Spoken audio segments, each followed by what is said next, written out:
Hello and welcome back to our last video about lesson 1-3, solving absolute value equations and inequalities.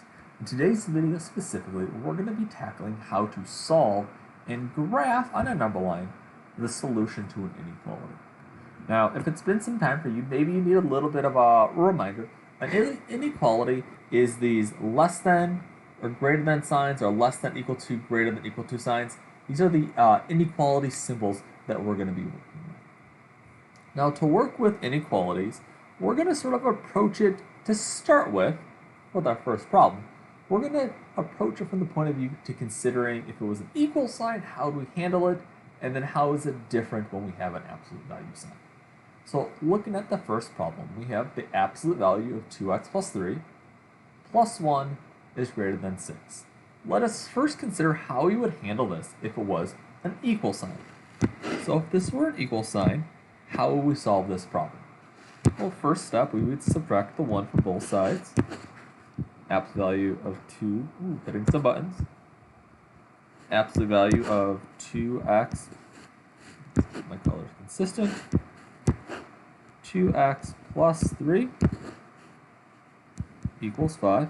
And now to solve the absolute value, we would go and set our two equations up. We would say 2x plus 3 equals 5, and 2x plus 3 equals negative 5. To solve our absolute values, that's the process we would take. And we could solve it from there, but we're going to take a pause. And there's nothing wrong with that there, but our problem started out with as an inequality. So how does this problem change now that it's an inequality? It's this greater than symbol. Well, moving that 1 over from the left side to the right side doesn't in fact change the inequality. It would still stay as a greater than symbol. Nothing's changed there. The change happens when we go and come up with our two solutions. Our first solution, 2x plus 3 equals 5, we didn't change that value of the 5, so our inequality actually stays the same. The change happens in that second inequality, in that second problem we are setting up, the one with the negative 5. When we change that sign from a positive to a negative 5, again, for absolute values, we can go to the left of the equal sign. But we're going to take, for that second part, we're going to flip the inequality around. So regardless of what the inequality was in the original, in that original part, we're going to go ahead and flip it around to be the opposite in that second part. Now solving, it's going to be the same steps. We're going to subtract 3 from both sides. So we have 2x is greater than 2. Divide both sides by 2. And in dividing both sides by 2, give ourselves just a little bit more room. Dividing both sides by 2, x is greater than 1. Let's make myself a better greater than sign. That wasn't that great. Right side, second version, minus 3. 2x is less than negative 8. Divide both sides by 2. Now, maybe you recall at some point in algebra or in arithmetic something about having to flip the signs on inequalities. Well, that flipping the sign only comes when you divide by the negative number. Well, in this case, because we're dividing by the positive 2, we're actually not going to flip the sign. So there's our two numerical values. X has to be greater than 1. X has to be greater than 1. And x has to be less than negative 4. If we were going to put that solution on a number line, we're going to find negative 4. We're going to find positive 1. Now there's two things we need to be aware of.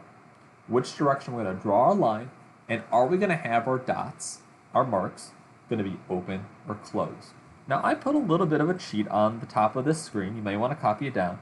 If it's just a less than or greater than sign, that means it's going to be an open circle. If it's less than or equal to or greater than equal to, that's when we're going to do the closed sign. For our purpose, these are both going to be open circles.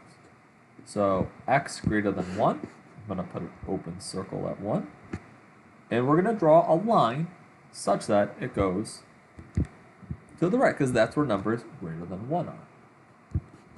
X less than -4, open circle at -4, and we're going to go to the left. And that would be my solution to that equation. Let's try a second problem here. So here we go. The absolute value of x minus 1 plus 5 is less than 7. Same deal, I'm going to get that absolute value by itself by subtracting that 5. 3x minus 1. I'm not going to change that absolute value sign. I'm going to leave it right as it is. And now when I set up my two equations, this is when the flip is going to start happening. The first equation just stays exactly like you see it without the absolute value sign. That second equation, though, that is when we're going to flip the absolute value sign. So it was a less than. I'm now going to make it a greater than, and we have a -2. So my two equations, we're going to solve them here. Add 1 to both sides, divide by 3. And for our first equation, we get a solution. X is less than 1. My second equation, we're going to solve. 3x is greater than -1, divide by 3. Now, for this second problem, we are going to get a fraction or a decimal. Personally, I like to leave them as fractions. I think they're a little bit easier to write and a little bit easier to draw. But let's go ahead and put this on a solution on a number line. We have +1. We have -1/3, or 1/3 if I could write the number correctly. 0 is somewhere there in the middle. And now we want to draw our lines as they're going. Starting at 1, it's going to be an open circle. And we're going to go to the left. Second part is x is going from -1/3 to the right, -1/3 to the right, open circle. Now because these two lines are going into each other, we're just going to cover the area in between them as the solution. Any number in that range will happen to be the solution for our problems. I encourage you to try these. See, there's 4 problems there. Give the video a pause. Give those a try. And then if you would like, the answers will be on your screen. Do you know when do we have closed circles? We have closed circles when it's the inequality that has the equal to portion, is when it's the closed circles. And do you know when are they going away from each other? When are they going towards each other? The greater thans. So let's see if we can, this is a different color. The greater than problems go away, while the less than problems go towards each other. I will include this document as a resource for you. Do look for it on the website. Otherwise, best of luck. Take care. If you have any questions, please let me know. Bye-bye.